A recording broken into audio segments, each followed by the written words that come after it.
JF-17 thunder block 3 की गूंज भारतीय मीडिया में एक शोर बपा है। ये शोर क्यों बपा है और JF-17 थंडर की गूंज क्यों सुनाई दे रही है? आमिर रज़ा मेरे साथ मौजूद है, उनसे बात करते हैं। आमिर भाई, एक बड़ी ज़बरदस्त रिपोर्ट आई है, एक भारतीय मीडिया, एक भारतीय चैनल है उसकी, JF-17 थंडर के हवाले से, और उस पे पाकिस्तान और बांग्लादेश दोनों का ज़िक्र है और उनको ऐसे है जैसे सांप सूंघ गया है। हमारे नाज़रीन को ज़रा बताइएगा।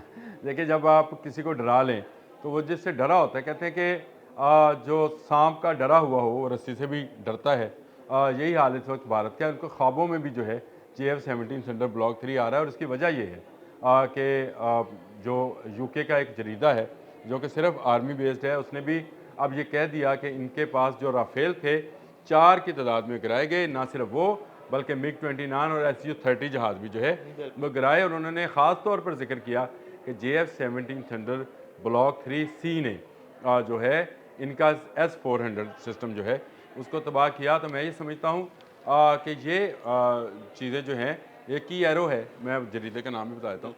की एरो की ये रिपोर्ट थी जिसको बहुत सारे पाकिस्तानी मीडिया हाउसेस ने चलाया भी और ये हकीकत पर मबनी थी। उन्होंने खैर नंबर्स भी दिए हैं उन राफेल्स के जो गिराए गए हैं। वो तो ठीक आप हो मुझे गया। बताएं, अब अब मैं देखिए, आपको अगली बात पे आते हैं। मैं देखिए, नहीं नहीं, मैं अगली हमारे बात पे नाज़रीन आता हूँ। जिस चीज़ में इंटरेस्ट है हमारे नाज़रीन का, वो है भारत में क्यों मैंने मामला पहले मचा हुआ सबसे है। पहले तो आपको ये बताया अदील भाई कि डरते क्यों हैं, ये डर क्यों रहे हैं कि ये JF-17 थंडर ब्लॉक 3 जो है बांग्लादेश में जा रहा है। देखें, इस वक्त भारत के ख़िलाफ़ अगर कोई मजबूत तहरीक चल रही है तो वो बांग्लादेश में चल रही बिल्कुल। है, जहाँ पर इन्होंने एक नौजवान उस्मान का कत्ल किया और उसके बाद से इनका सफारत खाना घेरे में है। वहाँ सफारत खाना बंद है, यानी बिल्कुल उसकी ऐसे ही। तमाम कार्रवाइयाँ बंद हैं। और अब ये खबर जो है डेली जागरण है, एक मीडिया हाउस है, उसकी ये खबर है कि JF-17 थंडर ब्लॉक 3 जो है वो 400 एंड 500 मिलियन की प्राइस पर जो है वो दिया जा रहा है बांग्लादेश को। क्योंकि इस सरहद से, जो कि भारत की मगरबी सरहद है, वहाँ से मार पड़ी है तो अब वो जनूब की तरफ जाएगा। बांग्लादेश वहाँ पर मौजूद है और अगर बांग्लादेश में भी उसको उसी JF-17 थंडर का सामना करना पड़ा तो आप सोच सकते हैं कि उसके लिए कितना भयानक ख्वाब होगा। ये भयानक ख्वाब है जिसको लेकर उनके मीडिया हाउसेज जो हैं वो इस बात की तस्दीक कर रहे हैं और बता रहे हैं, रिपोर्ट्स दे रहे हैं कि JF-17 थंडर ब्लॉक 3 के हवाले से बांग्लादेश जो है वो कर रहा है। और आपको भी पता है कि 4.5 जनरेशन का ये जहाज़ जो है इस वक्त पूरी दुनिया की नज़रों में है। बिल्कुल। दुनिया के कितने ममालिक हैं, अगर मैं नाम लेना चाहूँ तो आप नाम गिनते जाएँ। आज़रबाईजान में तो ये चल रहा है, यानी आज़रबाईजान में तो चला गया, लेकिन उसके बाद अर्जेंटाइन है, मिस्र है, इराक है, नाइजीरिया का नाम लिया है। नाइजेरिया है, बांग्लादेश है, श्रीलंका है। इतने ममालिक हैं जो ये चाहते हैं कि JF-17 थंडर ब्लॉक 3 इनके पास आए। बांग्लादेश के जो एयर चीफ हैं, जो आर्मी चीफ हैं, वो जब पाकिस्तान आए थे तो उन्होंने ज़हीर अहमद बाबर साहब से मुलाकात भी की थी, जो पाकिस्तान के एयर चीफ हैं, इनसे मुलाकात भी की थी। उसका भी उन्होंने हवाला दिया है बिल्कुल। और ये कहा है कि पाकिस्तान के साथ ये एयर चीफ के साथ मुलाकात सिर्फ इसलिए थी कि JF-17 थंडर ब्लॉक 3 जो है उसको ख़रीदा जाए। बहुत सारी खबरें आ रही थी, कभी कहा जा रहा था कि J-10C ख़रीदा जा रहा है, कभी कहा जा रहा था कि शायद टाइफून जो है यूरोपियन त्यारा वो ख़रीदा जा रहा है। लेकिन JF-17 थंडर ब्लॉक 3 के हवाले से जो खबर है उसकी अभी तक बांग्लादेश के सरकारी हकाम की तरफ से कोई तरदीद नहीं आई कि हम नहीं ख़रीद रहे। देखिए, ये जो बिल्कुल। तरदीद का ना आना होता है, ये बैनुल कौमी सतह पर एक तस्दीक की जो है अलामत समझा जाता है। जी आप। बिल्कुल, मैं ये कह रहा था कि देखिए, तस्दीक या तरदीद आई या नहीं आई वो एक अलग बात है। लेकिन जो रोड उठ रहे हैं ना भारतीय मीडिया में, वो बहुत दिलचस्प है। वो कहते मारे नू डराया चंगा। ये डर इतना रहे, खौफ इतना है इस एक जहाज़ का कि उनका तेजस जो है दुबई में सिर्फ उसको देखकर ज़मीन हाँ बोस जी, हो बिल्कुल। जाता है, गिर जाता है।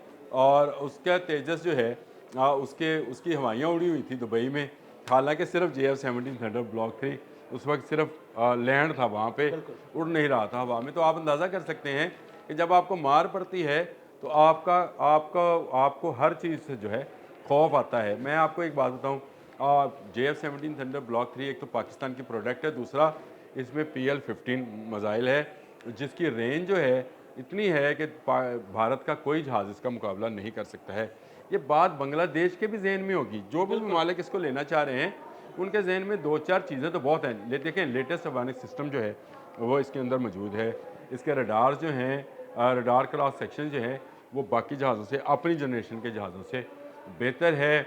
और फिर इसके बाद इस पर PL-15 है, इसका हेलमेट माउंटेड उसका डिस्प्ले है, यानी वो तमाम चीज़ें जो एक 5th जनरेशन के जहाज़ में या 4.5 जनरेशन के जहाज़ में हो सकती हैं, जैसे राफेल है, जैसे J-10C है, वैसी तमाम सहूलियात जो हैं इस जहाज़ में मिल रही हैं, जो उनसे तकरीबन आधी कीमत पर है। ऐसे ही है।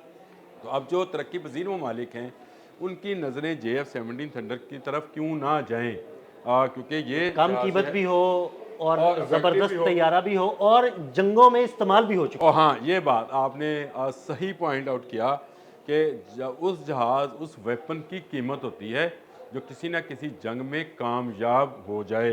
उसके आप भी समझते हैं कि वह तलवार वो महंगी बिकती है जो बाकी तलवारों को तोड़ चुकी हो। हाँ जी। ये नहीं हो सकता कि आप तलवार को पहली दफ़ा आजमा रहे हो, आजमाया गया। JF-17 थंडर ये भी भारत की मेहरबानी कि उसने अपना ऑपरेशन संदूर करा के अपने ही मांग में से संदूर मिटवाया और राफेल जो है गिरवाए और MiG-29 गिरा, Su-30 गिरा। तो ये सारे कारनामे जो है S-400 उनका तबाह हुआ। तो ये सारे कारनामे जो हैं जहाँ J-10C के हैं, वहीं पर दुनिया की नज़रों में JF-17 थंडर ब्लॉक 3 था, क्योंकि ये शाना बशाना लड़ रहा था। ना सिर्फ लड़ रहा था बल्कि S-400 तो मारा भी, मतलब इसको तबाह भी इसी ने किया था। तो इस वजह से दुनिया के बहुत सारे ममालिक, और ख़ासकर वो ममालिक जो भारत की दरअंदाजी से तंग हैं, बिल्कुल ऐसे ही है। जिनमें सरफ़हरिस्त आपको बता दूं बांग्लादेश है और उसके बाद श्रीलंका है, कि श्रीलंका में भी इस वक्त भारत मुखालिफ मूवमेंट जो है वो ज़ोर पकड़ रही है। और ये श्रीलंका का जो मैंने नाम लिया था कि वो भी इंटरेस्टेड हैं, तो दुनिया के बहुत सारे ममालिक जो हैं इंटरेस्टेड हैं, लेकिन मरोड़ किसको उठ रहा है? भारत को, क्योंकि उसको इस तरफ से भी इसी जहाज़ से मार पड़ी। अब आगे जाकर भी अगर वो बांग्लादेश की तरफ कोई कदम, इंतहाई कदम उठाएगा, तो वहाँ पर भी उसको इसी से मार पड़ सकती है। इसी बात को लेकर डेली जगरान वाले जो हैं, वो खतून जो हैं वो खप डाल रही हैं कि पाकिस्तान का जो है वो मुआहदा हो रहा है। लेकिन बंगाली चैनल्स भी इस पर बात कर रहे हैं। JF-17 थंडर में वो भी दिलचस्पी रखते हैं, और दिलचस्पी की वजह वही जंग मई है, जिसमें इसको, इस जहाज़ को अपनी सलाहियत दिखाने का मौका मिला। तो इस वक्त JF-17 थंडर, अगर ये कहा जाए कि दुनिया में जहाज़ों की फ़हरिस्त में जो 5th जनरेशन के जहाज़ हैं उनको एक तरफ रखें, वो तो 3 ममालिक बनाते हैं, लेकिन अगर अपनी जनरेशन के जहाज़ों में इस वक्त किसी जहाज़ की डिमांड है तो वो JF-17 थंडर ब्लॉक 3 है।